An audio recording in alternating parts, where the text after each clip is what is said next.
as the tribal chief over Kusasi.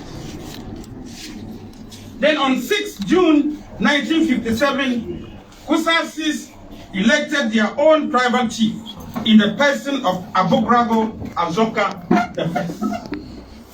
This was endorsed by a committee of inquiry, ratified by the last colonial governor general, and upheld by the Court of Appeal in 1958. In 1966, the military junta, in a blind anti-Nkrumah decree, NLCD 112, destooled several chiefs across the country, including Azoka II, Azoka I, setting aside the 1958 Court of Appeal ruling and re-subjugating Kusasis to Mampusi colonialism. In 1983, the Rawlings regime restored the 1958 Court of Appeal ruling and Kusasi independence through PNDC Law 75. Mampusis took advantage of NPP coming to power in 2001 and went to the Supreme Court to challenge PNDC Law 75. Realizing that their case had no legal merit, they applied to discontinue with the liberty to reapply. On 29 April 2003, the Supreme Court granted their application to discontinue, but denied them the liberty to reapply, leaving Asigri Abogrago Azoka II as the only recognized BAWKU Naba. With the NPP coming to power in 2017 and a Mamprusi as vice president, the Mamprusis have chosen not to pursue due process, but to embark on illegality and criminality in the hope that the BAWKU skin will be stolen from Kusasis and given back to them. The crux of the matter. What is therefore the crux of the matter? These are the facts of the matter. The crux of the matter is that the cause of BAWKU is deeply rooted in an irrational sense of entitlement by some Mamprusis. Not all Mamprusis, we hope. And this is backed by myths, tales, and British colonial machinations, as well as wrong perceptions and understandings of how a constitutional democracy is to run. The mindset is rooted in a multi-dimensional delusion. First is the delusion of the Mamprusis in BAWKU that God made Kusasis to be ruled by Mamprusis. Second is the delusion on the part of the chief of Nalerugu that he has the right to inskin and export a chief to rule over Kusasis on our land. This is rooted in a further delusion that the chief of Nalerugu owns all the lands of Kusasi, Frafra, Bemoba, and parts of Konkomba and Gonja areas. In fact, Mamprusis call their chief Dunyarana. Dunyarana means literally the owner of the world. The third dimension of the delusion is that they think that their political party, the NPP, is in power, which is a boost to their chances to take the BAWKU skin away from Kusasis. And the fourth and final delusion is that they think that their tribesmate, Dr. Mahmoud Bawumia, is the vice president with unrestrained powers to reimpose Mamprusi colonialism over Kusasis.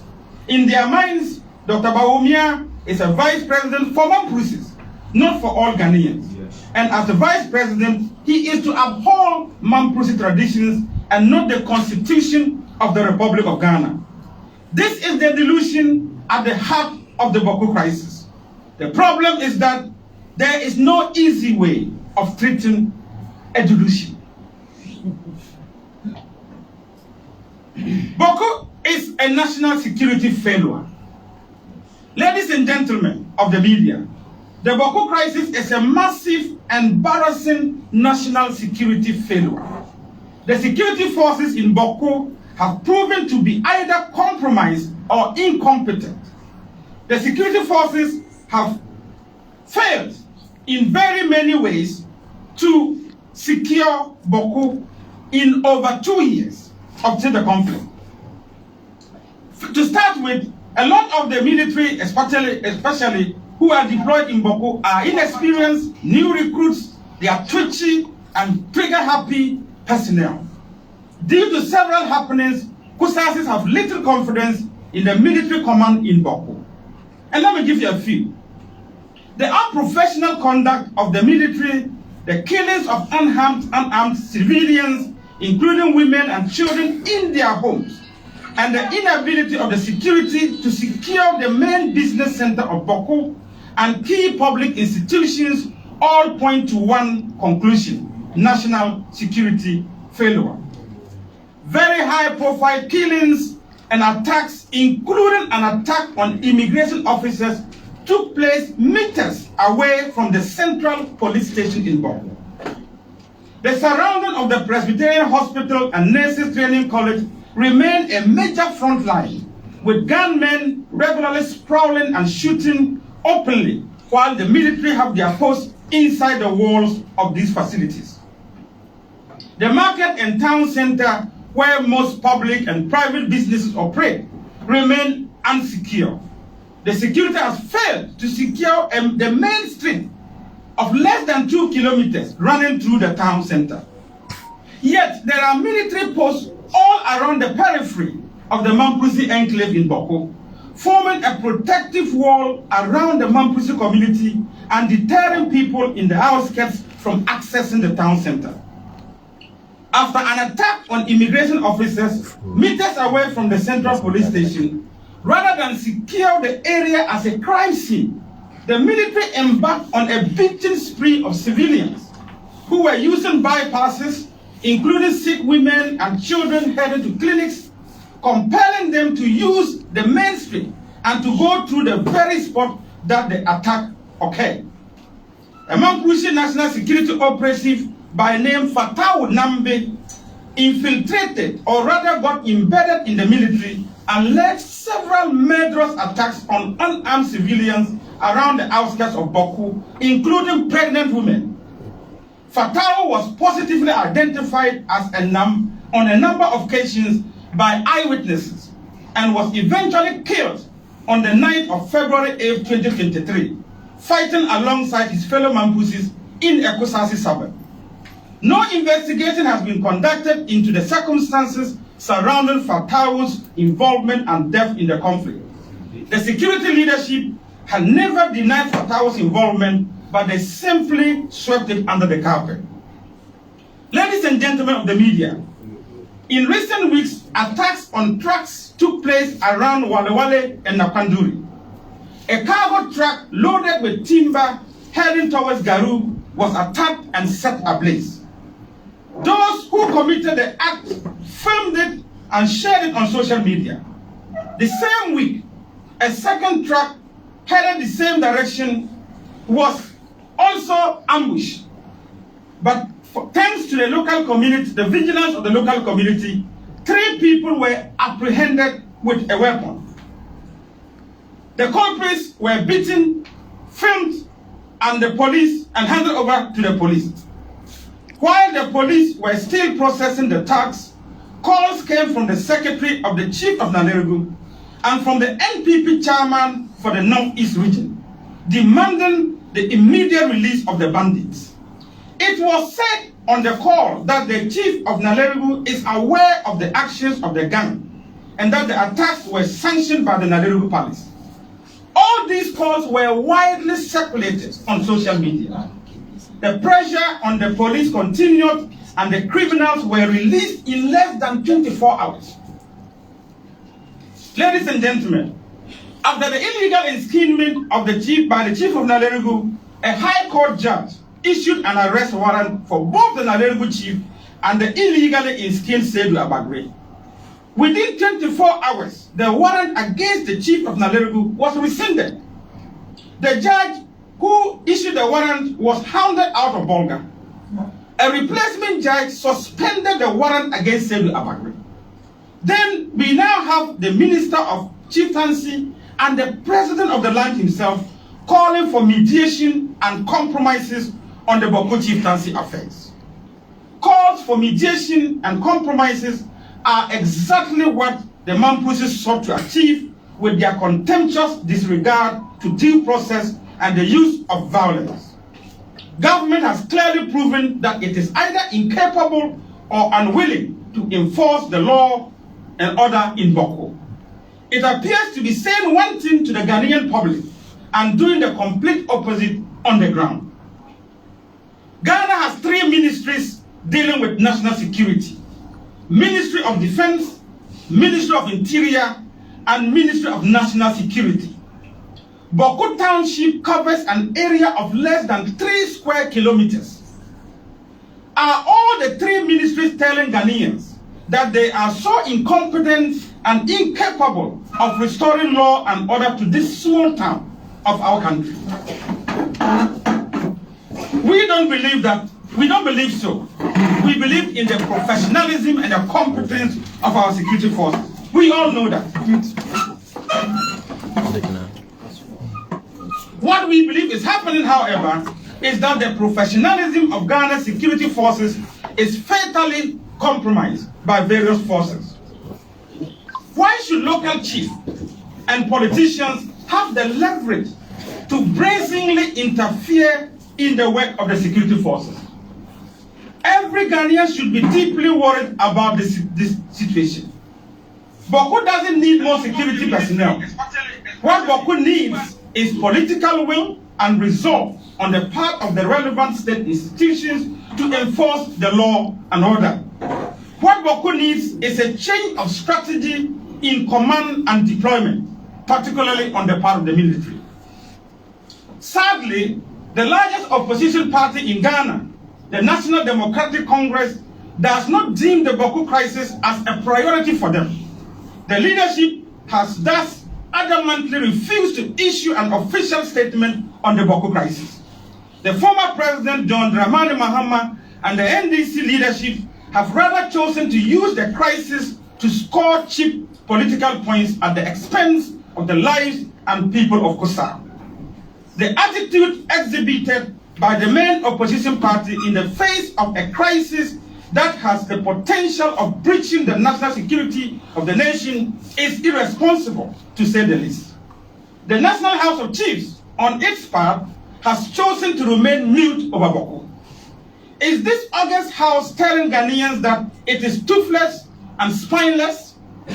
We want to remind the NDC and the National House of Chiefs that their silence over BAWKU crisis amounts to violence on the people of Kosa. Ladies and gentlemen of the media, in light of the foregoing, it is abundantly clear that since 1932, the Mampuses have proven that they have no regard whatsoever to due process, unless due process favors their delusional aspirations. The current government, flip-flopping on the BAWKU issue, is needlessly costing precious lives and in millions of taxpayers' seats. Does the government fully understand or appreciate the danger BAWKU crisis poses to national security of our nation? By appealing for the intervention by the Santehene to help bring a resolution to the BAWKU crisis, the president is telling Ghanaians that all the state institutions and ministries responsible for such issues have failed. That the Ministry of Chieftaincy and National House of Chiefs in particular have failed miserably on BAWKU. By calling for negotiations and compromises in the face of threats and violence instead of enforcing the laws of the land, the government is telling Ghanaians that illegality, lawlessness, violence, and criminality pays. Due process is of no value. In conclusion, we, the Kosa People Congress, want to make this clear. We want to make it clear that Kosasis are not xenophobic. We welcome and honor all ethnic groups living in the Kosa traditional area. We will defend and support all to aspire for any and every position that they qualify and work hard for. Their success is Kosa's success. Kosasis harbor no animosity towards Mampusis as an ethnic group. Most of us, including myself, have Mampusi mothers, cousins, nephews, wives, friends, etc. What we are absolutely against is the delusional mindset described above. At this point in time, mediation is not the priority of COSASIS because Mampusis have treated appeal court and Supreme Court rulings with contempt. No outcome of a mediation will have any effect.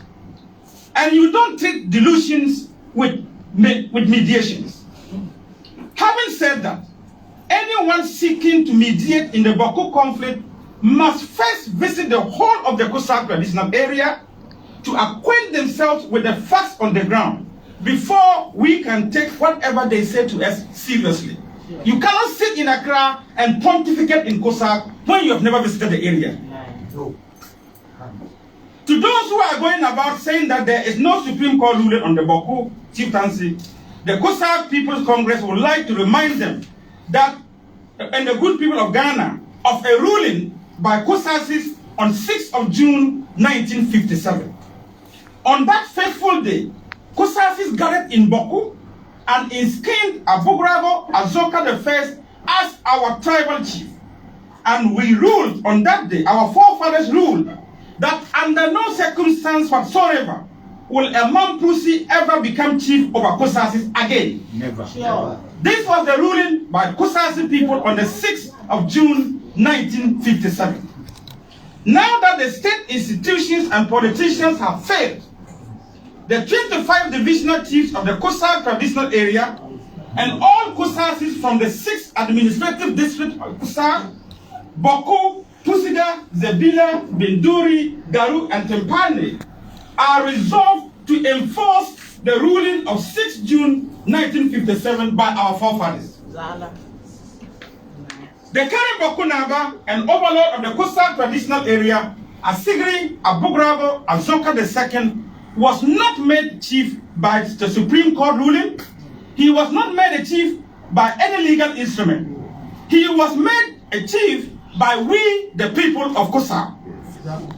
Legal instruments and court rulings only recognize COSASIS' right to self-determination. COSASIS as a people will never entertain any negotiations over our sovereignty and will never compromise on our hard-earned self-determination. The sovereignty of COSAC will never ever be put up for bargaining. The independence of Ghana is meaningless unless it is linked up with the total liberation of every ethnic group in Ghana under the colonialism of another ethnic group. Long live Asigri Abugrago Azoka II. Long live COSAC Traditional Council. Long live COSAC People's Congress. COSAC is rising. COSAC when it comes here. COSAC. When it comes here. COSAC. When it comes here. COSAC. When it comes here. Thank you very much.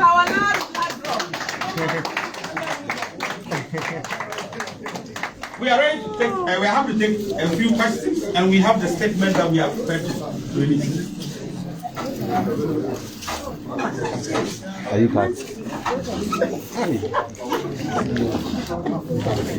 Go back.